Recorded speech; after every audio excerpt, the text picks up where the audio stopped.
Welcome mga ka-fictional love stories na kung saan binabahagi ko sa inyo ang mga iba't ibang istorya ng pag-ibig na magpapakilig sa inyo at ito'y iyong kagigiliwan.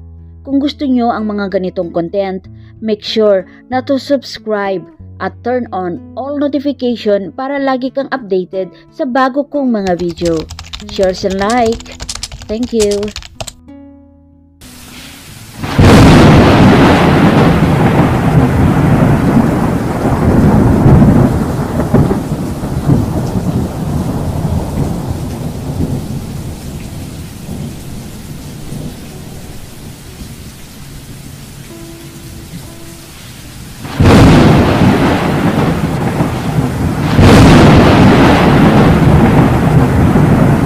Si Mark nang siya naman ang tawagin ni Joanna at sabay abot ang mga paper bag na dala nito. At sabay abot kay Mark. Napangiti si Mark at sabay sabing, "Ikaw talaga, nag-abala ka pa." Tawa ni Mark, sabay kuha at ang paper bag medyo malaki, malapad, ang paper bag at medyo mabigat. Nang buksan ni Mark ang nilalaman ng paper bag, napangiti ito at napawaw. Dahil shoes na Jordan ang pasalubong sa kanya ni Joanna at isang cellphone na iPhone 16. Nabigla si Mark dahil ang mamahal ng mga binili na pasalubong ni Joanna para sa kanya at sa kanyang mga parents. Pero parang natugunan ata ni Joanna ang mga inaasal ni Mark. Kaya nasabi ni Joanna kay Mark na kung ayaw na lang ni Mark ang mga pasalubong niya, wag na lang tanggapin. Na para bang nagtatampo si Joanna kay Mark at umirap pa ito. At natugunan naman kaagad ni Mark ang mga asal ng kanyang kasintahan. At ang sabi ni Mark kay Joanna, mag-uusap tayo mamaya. Naputo lang kanilang kasiyahan nang marinig nila ang isang tinig na papalapit na nagsasabing nakahanda na po ang hapagkainan sa mesa at handa na rin po ang dinner. Napatingin ang lahat, sabay sinabihan si Joanna na sabayan na silang kumain ng dinner at para makapagkwentuhan pa sila habang sila ay kumakain. Samantala si Clarissa habang nasa kusina, naiiling ito na nagsasalitang mag-isa. Dumating na naman pala ang maarting babaeng yan. Lagi naman papunta dito na akala mo siya ang may-ari ng bahay na ito at kung makapag-utos akala mo siya ang nagpapasahod sa amin. Ay, naiinis na sabi ni Clarissa. Sabay isipin na may kahati siya sa oras ni Mark kung sakaling wala silang pasok sa school. Napahinto ng pag-iisip si Clarissa nang may tawag sa kanyang likuran at sabay sabi, "Hoy babae, pwede bang magdala ka ng juice sa mesa?" Alam niyang kay Joanna nang galing ang tinig na iyon na nagmumula sa likuran niya. Napatungo na lamang si Clarissa at kinuha ang juice at dinala sa mesa. Samantalang si Mark, magkatabi ang upuan nila ni Joanna. Sinadya ni Clarissa na bulungan si Mark. "Pagsabihan mo yung girlfriend mo at baka masabunutan ko nang wala sa oras." Sabay lagay ng juice sa baso ni Mark. Napatawa si Mark na kinabigla ni Doña Estrella at Don Carlo sabay talikod ni Clarissa. "Clarissa," tawag ni Doña Estrella. "Halika dito iha, lumapit ka." Sabay kaway kay Clarissa mula sa kinatatayuan ni Clarissa. Lumapit at sabay tanong, "Bakit po Doña Estrella? May kailangan po ba kayo?" Magalang na sagot ni Clarissa. "Naalala mo pa ba si Joanna?" Sabay tingin kay Joanna. Medyo naiinis si Joanna nang marinig ang tinugon ni Doña Estrella. Medyo nabigla si Clarissa sa tinugon ni Doña Estrella, pero hindi na nagpahalata pa si Clarissa. "Opo," sabay tugon ni Clarissa kay Doña Estrella. Napasimangot naman si Joanna dahil mula pa noong unang-una niyang makita si Clarissa sa bahay nila Mark, ay mainit na ang dugo nito kay Clarissa. Nakabalik na kasi siya dito sa Pilipinas at dito na daw siya maninirahan at mananatili, sabay tugon ni Doña Estrella. Sa isip-isip ni Clarissa, anong paki ko sa kanya? Kahit hindi na umuwi yan at dito maninirahan, inis na isip ni Clarissa. Pero sa kaibutiran ng kanyang puso, naiinis si Clarissa. May kirot at sakit na nararamdaman siya dahil ibig sabihin, mahahati na ang panahon ni Mark sa kanya at si Joanna. Samantalang si Joanna, sa isipin pa lang na lagi niyang makikita si Clarissa sa bahay nila Mark, kumukulo na ang dugo nito at mabigat na ang pakiramdam nito pag nakikita si Clarissa sa mansyon ng pamilyang Fernandez. Dumaan pa ang mga araw, buwan at araw-araw ngang magkasama sina Joanna at Mark. Isang araw ng Sabado, dalawa lang pasok si Clarissa sa kanilang school. Naisipan niyang sumama sa kanyang ina upang tulungan sa mga bahay ng mga Fernandez, upang sa ganon makasama nila ng mas maaga ang kanilang ina sa kanilang bahay. Ligid sa kaalaman ni Aling Rosing, gustong-gustong pumunta ni Clarissa sa bahay ng mga Fernandez upang makita si Mark.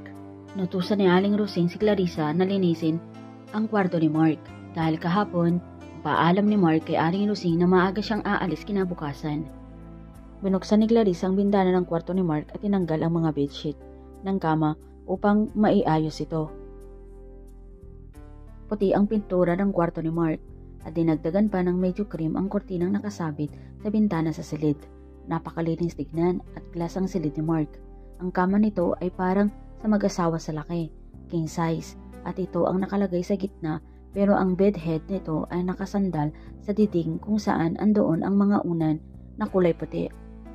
Napakalambot tignan ang kama at ang sarap higaan. Yan ang nasa isip ni Clarissa.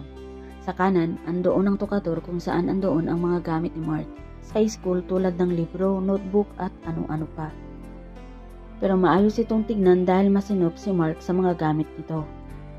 Napatingin si Clarissa sa isang frame na nakapatong sa isang mesang maliit na nasa tabi ng kama ni Mark.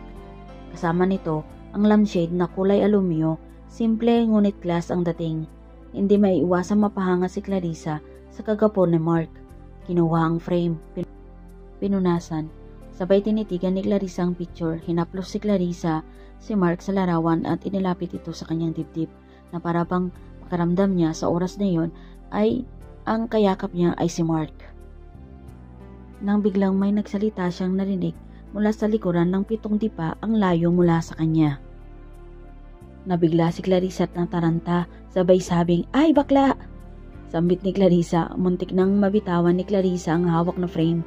"Putike, ay ano ba yan?" Sabay wikan ni Clarissa para maitago ang pagkakapahiya nito. Umarap siya kay Mark at nakita lang niyang nakasuot ng tuwalyang puti si Mark mula baywang pababa.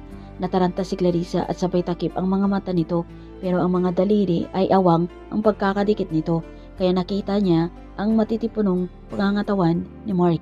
Nagulat naman si Mark sa pagkakakita kay Clarissa sa loob ng silid nito. Bilis kumuha ng sando at short si Mark upang hindi mapahiya si Clarissa sa kalagayan niya yun. "Pwede mo nang tanggalin ang mga kamay mong nakatakip sa iyong mga mata," tawa ni Mark. Para hindi maasiwa si Clarissa sa tagpong iyon, napasagot si Clarissa na bakit ka pa nagpalit. Nalilitong sagot ni Clarissa na para bang nanghihinayang na nakapagpalit na kagad si Mark. Nabigla naman si Mark sa tinugon ni Clarissa. Tumawa ng malakas si Clarissa, sabay sabing, "Joke, joke, joke." Napatingin si Mark sa litratong hawak pa ni Clarissa. Hanggang ngayon, napansin naman ito agad ni Clarissa na pinupunasan ka lang dahil malikabok kasi sabay ngiting napahiyang sabi ni Clarissa. "May gusto ka sa akin, no?" Sabay sambit ni Mark at malakas ang tawa nito. "Gusto mo batuhin kita ng dala kong panglinis ng matauhan ka?" Sabay sambit ni Clarissa. "Ako? May gusto sa'yo? No way!" Nagtatawanan ng dalawa. Hinila na lang ni Mark ang kamay ni Clarissa at sabay, "Halika sa baba at samahan mo akong mag-almusal." Parang lalabas ang puso ni Clarissa sa mga oras na yon. Si Mark may anong pagpapabalisa sa kanyang pakiramdam sa oras na yon, pero gusto niya yung pakiramdam na nararamdaman niya sa oras na yon. Isang araw, habang nagdidilig ng halaman si Clarissa, napahinto ito ng bagya dahil naramdaman niyang may ibang tao sa likod nito at nakangiti sa kanya. Sabay sabing, "Hello Clarice." Clarice kasi ang tawag ni Mark sa kanya mula noong mga bata pa sila. May kung anong nararamdaman sa puso si Clarissa nang makitang si Mark ang tumatawag sa kanya. Parang nasa ulap si Clarissa sa mga oras na yon. Kinikilig kasi siya pag tinatawag siya ni Mark. Parang love song kasi ang mga tinik ni Mark para sa pandinig niya. Pero dahil sa magaling siyang magtago ng nararamdaman, kaya hindi mo siya kakakitaan ng pagtingin kay Mark mula pa ng mga bata sila. "Mark, ikaw pala," sabay lingon ni Clarissa kay Mark, sabay patay ng hose at harapin si Mark. "Pwede mo ba akong ipagluto ng siningag at bacon, pritong itlog at ham na pang dalawahan?" Sabay tingin kay Clarissa. Napaisip si Clarissa kung sino ang pangalawang tao na kasama ni Mark na ipagluluto niya. Biglang lumungkot at naging masama ang pakiramdam ni Clarissa, pero dapat hindi yun maramdaman ni Mark. Kumilos na lamang si Clarissa at nagtungo sa kusina upang ipagluto at ipaganda si Mark. Nang naihanda na ang almusal ni Clarissa, tinawag ni Clarissa si Mark. Kiisa lamang si Mark na nagtungo sa pagkainan. Napaisip si Clarissa, sabay sabi sa sarili, siguro parating na si Joanna. Sabay may kirot sa puso ni Clarissa. Nang umupo na si Mark sa silya ng mesa, kinuha niya ang isang upuan at sabay yaya kay Clarissa. Na umupo na rin ito at kakain na silang dalawa. Hindi na nagpakipot si Clarissa sa mga oras na yon at sabay niyang sinaluhan si Mark. Nilagyan ni Mark ng kanin ang plato ni Clarissa at itlog, ham at bacon. Wala namang pagtanggi si Clarissa sa ginagawa ni Mark, pagkos kinasasaya niya ito. Nalaman ni Clarissa na wala pala si Doña Estrella dahil umakyat sila patungong Baguio at may aasikasuhin ng mga negosyo. Masaya si Mark dahil walang kaartihan silang kumain sila ni Clarissa. Nakakain ng marami si Mark dahil walang nagsasabi sa kanya na kontrolin niya ang mga matatabang pagkain. Natawa na lang si Mark. Napapailing na lang si Mark nang maisip niya si Joanna kung paano niya ayawan ang mga pagkain na kahain sa mesa. Gusto niya kasi na laging slim at sexy. Ayaw niyang tumaba, samantalang si Clarissa walang kartihan sa katawan. Pero sexy din naman ito at sa palagay niya kahit simpleng magdamit si Clarissa, kita ang hubog ng kagandahan ng katawan nito. Ngayon lang napagtanto ni Mark na maganda si Clarissa habang pinagmamasdan ni Mark si Clarissa. Nakita ni Mark ang mga pilik mata ni Clarissa na mahaba at mga mapupungay na mga mata. Dalawang pisngi na tamang hubog sa mukha, matangos na ilong, mga labi na red lips. Napahangas si Mark sa kagandahan ni Clarissa na ngayon lamang niya napansin at napagtantuan. Habang si Clarissa wala naman itong pakialam sa pagsulyap-sulyap ni Mark sa mukha nito. Pagkatapos kumain ng agahan ng dalawa, pinagpatuloy ni Clarissa ang pagdidilig sa mga halaman ng hardin sa mansyon nila Doña Estrella. Bumaba na rin si Mark sabay palit ng damit at tinulungan magdilig ng halaman si Clarissa. Andyan basahin at sabuyan ng tubig ni Mark si Clarissa. Masaya si Mark at Clarissa na magkasama sa buong araw. Walang paglagyan ng kasiyahan si Clarissa sa buong araw na magkasama sila ni Mark. Sa kaibuturan ng kanyang puso, alam niya na mahal niya si Mark simula pa lang nang sila ay bata pa lamang. Samantalang si Mark di mawari ang damdamin para kay Clarissa. Pagamat ang alam niya, masaya siya pagkapiling niya at kasama si Clarissa.